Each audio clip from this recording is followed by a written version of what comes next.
Hello, everyone, and welcome to another episode of Breaking the Cycle with Devin. All right, today we're going to start off with some quick stock market updates, what's going on right there, and then we'll move on to talk a little bit more about the fire movement, where I am right now. Just getting us a nice baseline for this whole channel so you guys know where I'm at, and then in the future episode, we'll talk about my goals and how I'm going to be getting there. So, first, let's start off with some stock market updates. Go take a look at Webull.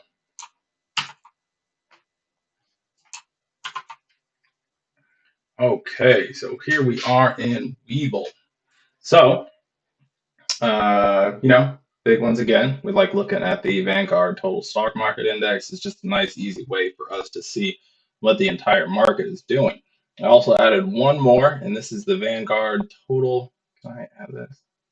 The Vanguard Total Bond Market ETF, and these have a interesting connection that I like to pay attention to. So, in general, when the stock market's doing well, obviously the VTI is going to be going up, and if the Vanguard Total Stock Market is going up and the bond market is going down, it means that people are pulling their money out of bonds and they are putting it into the stock market, which is a good sign that the stock market's going up. And then the opposite is usually true, obviously not always true, but if the total stock market is going down, it means people are taking their money out of the market and they're putting it into bonds, which is just a safer place to put your money for so that you can get at least a little bit of gains. It's usually you're just trying to beat out inflation so the value of your money doesn't go down. And that's kind of how those two work. So let's go in here a little bit. So let's go look at this. This is the bond market. This is not the one we wanted to look at. All right, here we go. Vanguard Total Stock Market.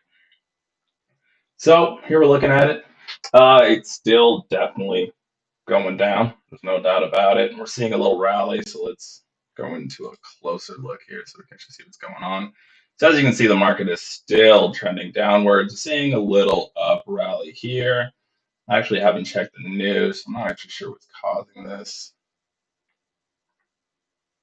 Don't see anything crazy going on. So a little rally, nothing too big. I definitely wouldn't throw in any money today or probably tomorrow. So I use M1 Finance, and M1 Finance invests once a day at 6:30 a.m. Pacific time, right when the stock market opens. So basically, what I do is right before I go to sleep, I just come in here, I take a look at here, and I'm like, hey, how did the markets do today? So far, the markets are all in the green, which means tomorrow would be a terrible time to invest. Usually, if the markets are all red, then I'll throw in a little money in my M1 Finance account, and I'll invest it first thing in the morning when the stock market opens, when the prices are, when the prices went down for the full day. So since it's green, it looks like we'll probably end on a green day. So I definitely don't recommend investing anything tomorrow. But it's still trending downwards, so we'll see what happens tomorrow, and maybe tomorrow, or I guess the day after tomorrow, we'll be investing a little bit more. So there's your quick stock market updates there. So now we're going to talk a little bit more about the fire movement. So main things I want to go over today is that I'm trying to connect a little bit more with you guys. So a lot of the things that I see when people are trying to teach people about finances, they usually do it after they've made it. So a lot of channels out there are these people who started from nothing and they made a bunch. But unfortunately, you miss the whole process where they went from nothing to something. Obviously, they go back and they talk about it, but after you've made all that money, you look back at it, it's a little bit harder to, see to just be on the same level as them because they've already made all this money. So it's a little bit easier for them to talk about the things that they did. So I'm trying to do it with you guys so you guys can watch what happens and see how everything goes. So one of the things to do to start off with that is I need to give you guys a baseline. Let me show you guys where I'm at. Let's see how much I've invested. I'm not going to show any accounts today. I just made an Excel document that has, all everything that I've invested so far. So taking a look here, this is basically everything to my name. This is all that I have, minus, a little, I guess not even emergency fund. I don't really believe in emergency funds, but we'll talk about that some other time. But other than what money I have in my checking account right now. So, as I said, I started investing back in 2013. I was throwing a little money into a Roth IRA just because everyone told me that investing in a Roth IRA is something that you need to do and it's important. Obviously, at that time, I didn't understand it, so I didn't put that much in it. So it took 3 years for me to just save up $3,500. Obviously, back then, I was in college and I was making not much at all. Probably, man, I can't even remember. Somewhere around probably $8,000 a year is probably what I was making back then, and it took me 4 years to put all this money away. But as soon as I got out of college, knowing the importance of the Roth IRA, I started investing, maxing out my Roth IRA. That was the first thing that I did, and I thought was super important. And I wish I would have scrounged up some more money, invested a little bit more in that Roth IRA those first few years. Those first few years are so, so important. I should have tried to max out every year, which probably would have been impossible. But, hindsight 2020. So in 2017, I actually graduated from the Air Force Academy and I started getting a paycheck. And that was the first year I was actually able to max out my Roth IRA. The government has a 401k program. They call it TSP. So I started putting away about, I think I put in 20%, but it doesn't equate to 20%. It equates more to like 12, 13% of my paycheck away into the 401k. My 401k doesn't have any matching, which is kind of hard to explain, but there is an option where it does have matching, but I chose the option that doesn't have matching because I think in the long term I'll have some better gains. But we'll talk about that down the road for any of you military folks who are watching this. So yeah. So I started investing in the Roth in my 401k. That first year, saved up $7,300, which is pretty not great. I should have invested. I mean, obviously, I should have invested way, way more these years, but I didn't know. I just didn't know all the information that I know today. But $7,300. Years after that, I've always made sure to max out my Roth IRA. It's not the end of the year yet, so I haven't maxed out my Roth IRA yet. If the markets keep dipping, I'll probably max this out a little bit earlier. My Roth TSP or my 401k.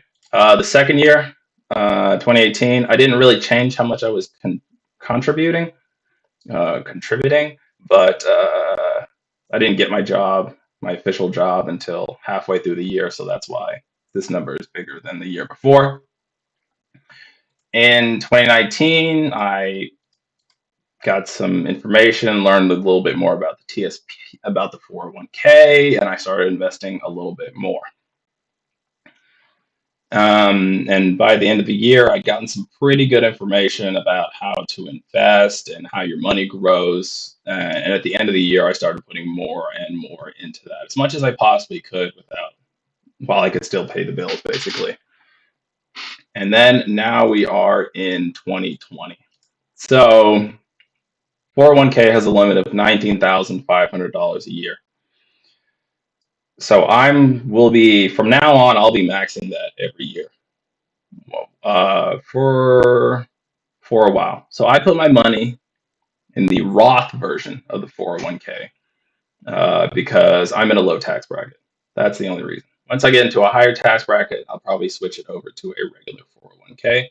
But for now, since I'm in a lower tax bracket, I'm putting it all in the Roth version. The Roth IRA and the Roth 401k are pretty similar in terms you pay for everything. You pay your taxes up front, and then your money can grow without being taxed, and you can move it out tax free. So if you're in a low tax bracket, we don't know what's going to happen to taxes in the future. So I highly recommend throwing it in there. And I'll have another video on this where I break it down where you should be investing your money based on where you are in terms of how much money you're making, basically. Why do I keep doing that? Okay, so so this is this year, and I will max this out this year. These last 2 months, I'm gonna be putting a lot of money in there, really cutting back on a lot of stuff so that I can make sure that happens.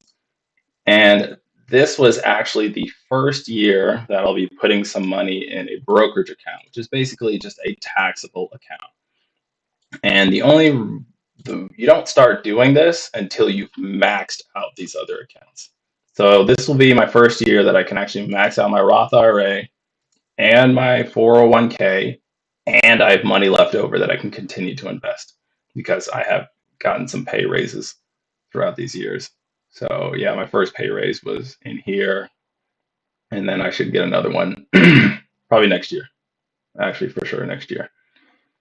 And that's the first time I started investing in my brokerage account. So I put away $6,000. I don't know how much more I'm going to invest in this year. It really depends if the stock market just crashes because of the pandemic and the elections and all that that's going on. This number could get pretty big, probably upwards of another $3,000 or $4,000. I'd probably throw in this if the markets crash like I think they will, because things aren't looking so good. But that's another episode. We can talk about that. So big things we want to see here. So total I have invested. This is how much of my money that I have contributed to these accounts. These numbers were actually a little bit hard to track down because I've used a lot of different brokerages over the years. I used USAA for a while. I used Betterment for a while. I used Vanguard for a while. Now I'm with M1 Finance.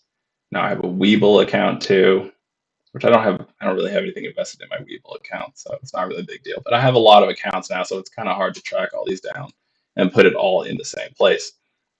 But total contributions, from what I could figure out, I put $65,200 into these accounts. And my current value right now is about $72,000. This is the total that I have invested. So from that, I've gained about $7,000. It's kind of nice. $7,000 they just give to me that I mostly from market gain. I don't really have a lot of dividend-based accounts yet. But yeah, mostly from market gain. So I've gained about $7,000 so far. And these numbers are going to increase year over year, hopefully, so that I can reach my goal. And we'll make a video on actually how much I make in a year and how much of that I'm putting away and how I'm doing that and some of the things that I've been trying, that I've been cutting off on to be able to do that. I wouldn't quite call myself a minimalist. I still go out and eat every now and again. I like going skiing. I like doing stuff like that. I like going out, but the pandemic definitely helps because I'm in California and we can't do anything. So it makes it a lot easier to save some money. So yeah, $7,000 in gains, which is about 11% of my money, which is pretty good, which is about the average. It's around 10%, not including inflation. Inflation probably pull that number down a little bit. And most of this money hasn't been in the market for very long because I've added a lot more in the recent years. Okay, but that's all I had to talk about today. Just want to let you guys know where I am. Just give you a little baseline of where I'm at, and in the next episode, we'll probably talk about a little bit more about like how much I actually make in a year and how much I'm actually putting away. We might do that percentage base, but I mean, I'm a government employee, so you guys could look up those numbers. So I don't have any issues giving you those numbers because you can just Google them. I am a government employee. So thanks for coming to the channel. I hope you like the content. We're gonna be upgrading some stuff in the future, but for right now, I don't really have the time. I really don't have the time to be working on this too much, but I'm going to try to put out a video, once a day. Once a day up front, maybe every other day, worst case scenario. But thanks for coming to the channel. This is Breaking the Cycle with Devin. I hope you learned a bunch, and I hope you come back to see another video. Remember to like, comment, and subscribe. I'll do my best to look at all your comments, all one of you so far. And thank you.